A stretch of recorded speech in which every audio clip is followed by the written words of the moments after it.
ప్రస్తుతం మనం జీడిమెట్లలో ఉన్నటువంటి ఎంటీఏఆర్ కంపెనీ ముందు ఉన్నాం. చాలా పెద్ద ఎత్తున కార్మికులంతా కూడా వాళ్ళకి సంబంధించినటువంటి జీతాలు పెంచాలంటూ కూడా డిమాండ్ చేస్తూ వాళ్ళంతా కూడా నిరసన వ్యక్తం చేస్తూ ఉన్నారు. గత 5 రోజులుగా వాళ్ళంతా కూడా వాళ్ళకి సంబంధించినటువంటి ఉద్యోగాలను పక్కన పెట్టి స్ట్రైక్ కూడా చేస్తున్నటువంటి పరిస్థితి కనబడుతూ ఉంది.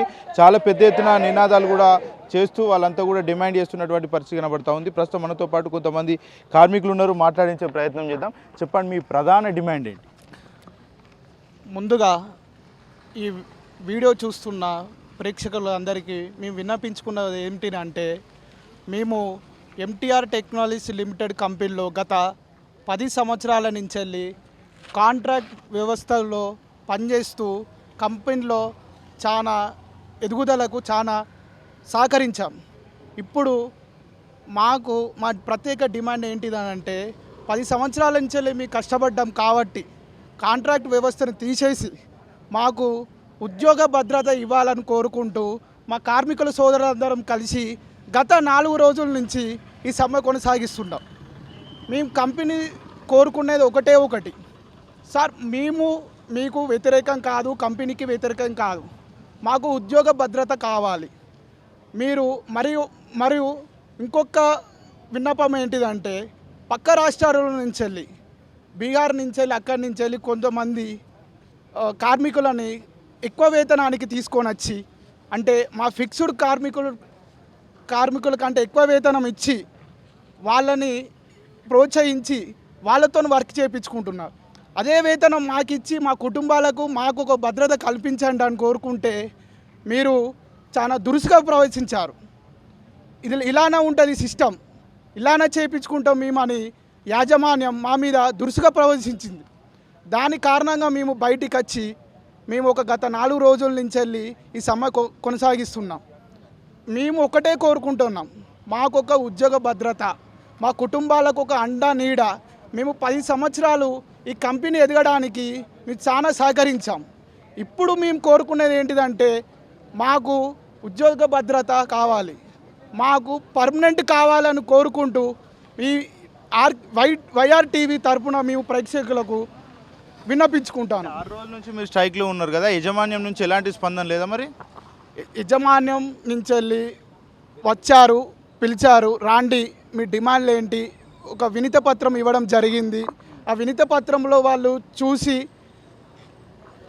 మాకు ఒక 2 months టైం కావాలి, కానీ పర్మనెంట్ అనే సమస్య మేము చెయ్యమని బల్లగుద్ది చెప్పారు వాళ్ళు.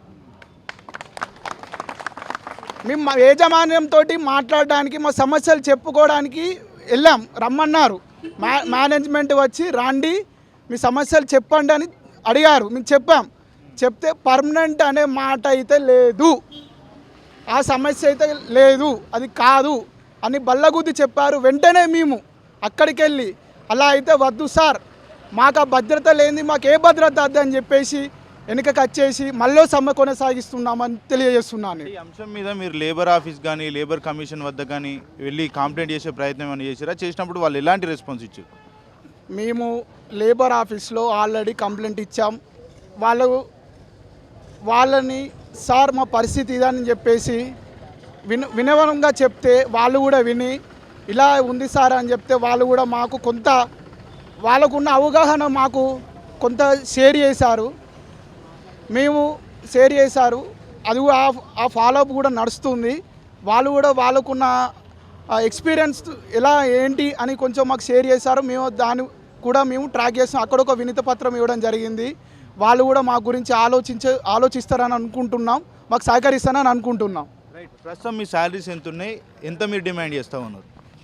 మాకు శాలరీస్ అని ఏం లేదు సార్. ఇప్పుడు మాకు కావాల్సింది ఏంటంటే, మాకు మా జీవిత కార్మికులకు అందరికీ మాకు జాబ్ సెక్యూరిటీ అనేది కావాలి, మాకు రెగ్యులరైజ్ కావాలి, పర్మనెంట్ కావాలని చెప్పేసి మేము ఇక్కడ కూర్చుంటున్నాం. కానీ ఇంకా వేరే ఆశలని ఏం లేదు. మా ఫ్యామిలీలు ఉన్నాయి, మా వెనకాల ఇంతమంది కార్మికులు ఉన్నారు కాబట్టి ఖచ్చితంగా మాకు పర్మనెంటే కావాలని చెప్పేసి ఇప్పుడున్న ప్రస్తుతం ఉన్న గవర్నమెంట్ అయినా కానీ ఇక్కడున్న యూనియన్ ట్రెండ్ నాయకులు అందరూ కలిసి కూడా మాకు సపోర్ట్ చేసి అందరు మద్దతు కల్పించి మమ్మల్ని అందరి విజయవంతం చేయాలని కోరుచున్నాం. 5 రోజుల నుంచి చేస్తూ ఉన్నారు, సమ్మె అని చెప్తా ఉన్నారు. యజమాన్యాలు కూడా మిమ్మల్ని జాబ్లో నుంచి తొలగించేటువంటి అవకాశం కూడా ఉంటుంది కదా, దానికి మీరు ఎట్లా చూస్తున్నారు? అంటే ఏంటి చూడండి, ఇక్కడ వాళ్ళు వెళ్ళిపోమనడానికి మేము ఎన్ని సంవత్సరాల నుంచి చేస్తున్నాం కాబట్టి మా వెళ్ళిపోవాలని చెప్పేసి కంపెనీ మాది అనుకొని మేము ఇన్ని రోజులు పనిచేసినాం కంపెనీలో. వాళ్ళు ఇప్పుడు 10 సంవత్సరాల నుంచి మా కష్టం మా ఇన్ని రోజుల నుంచి పని చేయించుకొని ఇప్పుడు వెళ్ళిపోవడం అంటే అది అసాధ్యమైన వాళ్ళకి ఎట్లా అనిపిస్తుందో తెలియదు. మరి మేమంటే ఏంది, కార్మికులు అంటే చిన్న చూపు చూస్తురా, మరి ఏంది ఈ సంగతి అనేది తేల్చుకునేదాకానే మేము ఇక్కడ ఉంటామని మేము మనవి చేస్తున్నాం సార్. మీరు శాలరీ అంశం కావచ్చు, ఇతర అంశాల గురించి మీరు మేనేజ్మెంట్ వద్ద వెళ్ళినప్పుడు మేనేజ్మెంట్ మీ పట్ల చాలా దారుణంగా వ్యవహరించింది, బూతులు కూడా తిట్టింది అంటూ కొంతమంది కార్మికులు చెప్తా ఉన్నారు. అదంతా నిజమేనా? అంత నిజమే సార్. ప్రతి ఒక్కడు ఇప్పుడు సూపర్వైజర్ కా నుంచి ఇక్కడ ఫ్లోర్ ఇన్ఛార్జీలు ఉంటారు, యూనిట్ హెడ్లు ఉంటారు, వాళ్ళందరూ ప్రతి ఒక్కరి హెచ్ఆర్ నుంచి కూడా మెయిన్ హెచ్ఆర్ వచ్చి కూడా ప్రస్తుతం మీకు జీతాలు పెంచేది లేదు, మీరు వెళ్ళిపోండి, మీ అర్హత లేదు, మీరు కాకపోతే ఎవరితోటైనా వర్క్ చేసుకుంటామని చెప్పేసి ఇట్లా వాళ్ళు ర్యాష్గా మాట్లాడడం, అన్పార్లమెంటరీ లాంగ్వేజ్ మాట్లాడడం జరిగింది. మేము బయటికి రాలేదు, వాళ్ళు వెళ్ళిపోమని చెప్తేనే వచ్చి బయట మేము ఇది 5 రోజుల సంది ఈ సమ్మె చేస్తున్నాం. కాబట్టి మాకు ఖచ్చితంగా పర్మనెంట్ కావాలని చెప్పేసి మేము ఈ ధర్నా మొత్తం కొనసాగుతాం. మీరు భావిస్తున్నారా? న్యాయం కోసమే మ్యాక్సిమం పోరాడుతున్నాం. ఖచ్చితంగా న్యాయం కావాల్సిందే. ఓకే, మీరు చెప్పండి, ఎన్ని సంవత్సరాల నుంచి వర్క్ చేస్తూ ఉన్నారు? ప్రజెంట్ మీ శాలరీ ఎంత, మీరు ఎంత డిమాండ్ చేస్తూ ఉన్నారు? ఇలా గత 10 సంవత్సరాలు చేసిన వాళ్ళు ఉన్నారు, 15 సంవత్సరాలు చేసిన వాళ్ళు ఉన్నారు, 5 సంవత్సరాలు 7 సంవత్సరాలు అని చేసిన వాళ్ళు అందరూ ప్రతి ఒక్కరు ఉన్నారు.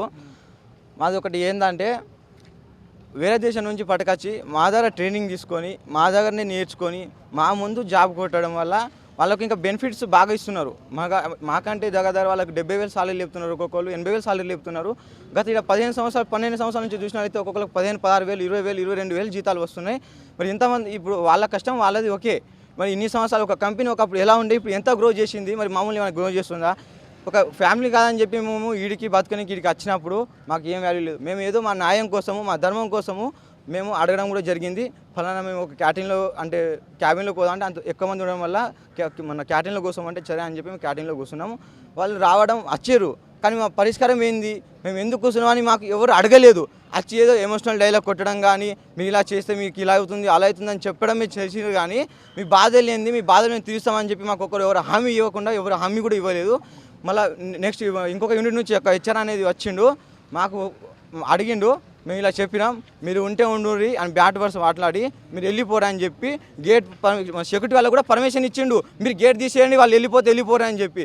ఆ ప్రకారంగా మేము అందరం ఏం చేసినామంటే మాకు సరైన భద్రత లేదు, ఏం లేదు. కాబట్టి మేము ధర్నా కోసం మీరు అందరం వచ్చి కూర్చొని హక్కుల కోసం అడుగుతున్నాము. మాకు ఓన్లీ న్యాయం ఏం కావాలి, మా కష్టజీతం మాకు కావాలి, మాకు వాళ్ళ తరపు నుంచి ఏం వద్దు. ఆ కంపెనీ మేము బ్యాడ్ చేయాలని కూడా మేము అనుకోవట్లేదు. కానీ ఒక న్యాయం అంటూ ఒకటి ఉంటుంది, ధర్మం అనేది ఒకటి ఉంటుంది, దాని ప్రకారంగా నడిస్తే మేము అందరం సహకరిస్తాము, కంపెనీని ఇంకా గ్రో చేస్తామని చెప్పి తెలియజేస్తున్నాం. సైకిల్ చేసినప్పుడు యజమాన్యాల నుంచి ఒత్తిడి కావచ్చు, వేధింపులు కావచ్చు, మరో విధంగా చూసుకుంటే ఉద్యోగాల నుంచి తొలగిస్తామని బెదిరిస్తూ ఉంటారు. అలాంటి వేధింపులు ఏమైనా మీకు వచ్చినాయి? ఇప్పటి వరకు 4 రోజుల నుంచి చేస్తూ ఉన్నారు. ఇప్పుడు చూసినట్టయితే మాకోసం అక్కడ ఒక పేపర్ కూడా బోర్డు పెట్టడం జరిగింది, మీకు గత ఇంకొక 8 రోజుల వరకు మీకు సాలరీ ఏమో పడదు, మళ్ళీ మీరు వర్క్ రాకపోయినా మీకు జీతం నుంచి తొలగిస్తామని చెప్పి కూడా మాకు లెటర్స్ ఇట్లా బెదిరింపులు కొన్ని జరుగుతున్నాయి. మేము ఏమైనా అడిగితే మీ జీతాల మీద ప్రాబ్లం అయితే మీ ఫ్యామిలీ ఉన్నది మీరు ఒకసారి ఆలోచించుకోండి, అచ్చి మంచి లోపల వర్క్ చేయండి కానీ మీ బాధ తీరుస్తామని చెప్పి ఎవరు అనట్లేదు. కొన్ని బెదిరింపులు వస్తున్నాయి, ఎంత బెదిరి వచ్చినా మేము ఎవరైనా జరగకుండా అందరం ఈయనే కూర్చుంటాము. ఎందుకంటే ఒక న్యాయంగా ఒక ధర్మంగా మా హక్కులు మేము అడుగుతున్నాము, మా హక్కులు ఇచ్చే వరకు మేము ఈయనే ఉంటాము, ఎక్కడికి జరగము. అది ఎన్ని రోజులైనా కానీ ఎంత బెదిరింపులైనా కన్నా రాని, మా జీతం కలిసి తీసేసినా అని చెప్పినా కూడా మేము ఆ జీతం కోసం వీటికి వచ్చి నిలబడ్డాం. మాకు ఈ జీతం అనేది కాదు, మాకు సమస్యలు వేరే ఎన్నో ఉన్నాయి జీతాలు. ఇప్పుడు ర్యాబిటో కొట్టుకొని బతకచ్చు, స్విగ్గీ ఉంది, వేరే కంపెనీలు ఉన్నాయి, బతకచ్చు, అన్నీ చేయొచ్చు. కానీ మేము ఏంది ఒక స్టడీ ప్రకారంగా ఒక నాలెడ్జ్ ప్రకారంగా ఒక చదువుకొని వీడికి వచ్చిన వాళ్ళం. మేము ఏం బేసిక్ నాలెడ్జ్ లేని వాళ్ళకు మా దగ్గరకు వచ్చి మా ముంగట వాళ్ళు గల్లా ఎగరేసుకుంటా మా ముంగట మాట్లాడితే ఇంత స్టడీ ప్రకారంగా మేము చేసి ఏం లేక మౌనంగా కామ్గా కూర్చుంటున్నాం. మా తల్లిదండ్రులు మాకు పంపింది గిందుకేనా, ఒక తల్లిదండ్రులు పేర్లు నిలబెట్టాలనే మేము అందరం వీడికి వచ్చి సంపాదన చేసి ఇది చేయాలనుకునేది. అంటే 10 ఏళ్ల కాలంగా ఇక్కడే పనిచేస్తున్నాం అని చెప్పారు, సంస్థ బలోపేతానికి మేము కృషి చేసినామని చెప్తా ఉన్నారు. ఉన్న పలంగా వేరే రాష్ట్రాల నుంచి ఎక్కువ జీతానికి తీసుకొచ్చి మీ మీదనే పెత్తనం చెలాయిస్తున్నటువంటి పరిస్థితి కనబడుతూ ఉంది. ఎందుకు వాళ్ళకి అంత ప్రాధాన్యత ఇస్తూ ఉన్నారు? మిమ్మల్ని ఎందుకు తీసేయడానికి యజమాన్యం సిద్ధమైంది అనుకోవచ్చు? అయితే ఈడ చూసినట్టయితే కంపెనీకి ఇంకొక గ్రో లాభం లాంటి ఇంకొకటి వచ్చినాయి. సో మా నుంచి మాకు కాకుండా మేము డైరెక్ట్గా ఎక్కువ పని చేయాలని చెప్పి వాళ్ళు ఏం చేసిరంటే ఒక తెలివిగా బీహార్ వాళ్ళని తెప్పించుకొని వాళ్ళకి ఎక్కువ జీతాలు ఇచ్చి ఎక్కువ పని చేయించి మా దగ్గరకు వచ్చి వాళ్ళు పని అంతా ఎక్కువ చేపిస్తున్నారు, మీరు ఎందుకు చేయట్లేదు, మీరు ఎందుకు చేయట్లేదు అని చెప్పి మాట్లాడుతున్నారు. మేము ఇదే విధంగా 8 గంటల డ్యూటీ 8 గంటల వరకు చేస్తున్నాం. సరైన జీతం మాకు కూడా ఇస్తే మేము కూడా అంగీకరిస్తాం. వాళ్ళ పొట్టలు కొట్టాలని మాకేం లేదు. సో వాళ్ళకి న్యాయంగా మాకు న్యాయంగా అందరూ పని చేసినప్పుడు పని చేసినట్టే చూడాలి. సో మాకేందంటే ఇన్ని సంవత్సరాలు పని చేసినప్పుడు వాళ్ళు ఏమంటున్నారంటే బీఆర్ఆర్లు ఉన్నారు, మీరు చేస్తే చేయుర్రి లేదా వెళ్ళిపోరు అని చెప్పి కొన్ని బ్యాడ్ వర్డ్స్ మాట్లాడి మమ్మల్ని వెళ్ళిపోమని చెప్పి ఇండైరెక్ట్గా చెప్తున్నారు. మాకు ఒక రెస్పెక్ట్ అనేది లేదు. ఒక కార్మికునికి ఒక మాట్లాడే తరికా కూడా వాళ్ళకి లేదు. సూపర్వైజర్లు కానీ ఎవరైనా కానీ మాకు ఏంటంటే ఉంటే ఉండుర్రి లేదంటే వెళ్ళిపోరని డైరెక్ట్గా చెప్పేస్తున్నారు. అంటే చట్టాలు చెప్తున్నాయి కదా, స్థానికులకు ఖచ్చితంగా ప్రాధాన్యత ఇవ్వాలి కంపెనీలో అని చెప్తా ఉన్నాయి.